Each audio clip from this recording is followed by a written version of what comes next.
Bye వాళ్ళకి కూడా ఇస్తారు జీతాలా? వాళ్ళకి ఎందుకు ఇస్తారు? నా పేరు రాసుకుంటే నాకు జీతం ఇస్తున్నారు. వాళ్ళకి ఇవ్వరా? ఇక్కడ రాయాలా? రాసుకోండి. మనిషికి వచ్చినట్టు వస్తుందా మీకు? ఏంది కోపం?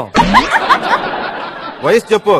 అసలుదా సర్టిఫికేట్ లోదా? అసలుదంటే అసలుదంటే అప్పుడు పెద్ద గాలివాన్ వచ్చిందా? ఎప్పుడు? అప్పుడు పెద్ద గాలివాన్ వచ్చి మా దొడ్లో చెట్టు ఒకటి పడిపోయింది సార్. అప్పుడు పుట్టానట్టు నేను. పెద్ద గాలివాన దొడ్లో చెట్టు. ఏం చెట్టు అది? కనకాంబరావు. గాలివాన పడలేదురా దానికి. ఏ గాలితోనే పడిపోద్ది కనకాంబరావు. అది పడిపోయినప్పుడు పుట్టానంట సార్. అది కాదు, సర్టిఫికేట్ లో ఉండదు చెప్పు. సర్టిఫికేట్ లో ఉండేదా? ఆ 3 ఏళ్ల జీతం మీ బాబు ఇస్తాడా? ఏంది 3 ఏళ్ల జీతం? ఇంట్లో గలబా చేస్తున్నానని వయసు ఎక్కువ 3 ఏళ్లు వేయించి మా తాత స్కూల్లో చేర్పించాడు మేడం. ఈ 3 ఏళ్ల జీతం ఎవడిస్తాడు నాకు అర్థం కాలేదు.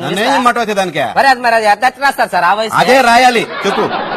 1947 ఆగస్టు 15. ఒరే అది స్వాతంత్ర దినోత్సవం రోజు కదరా. ఆ రోజు ఎవరు స్కూల్లో చేరడా? స్కూల్ ఉండవు కదరా ఆ రోజు.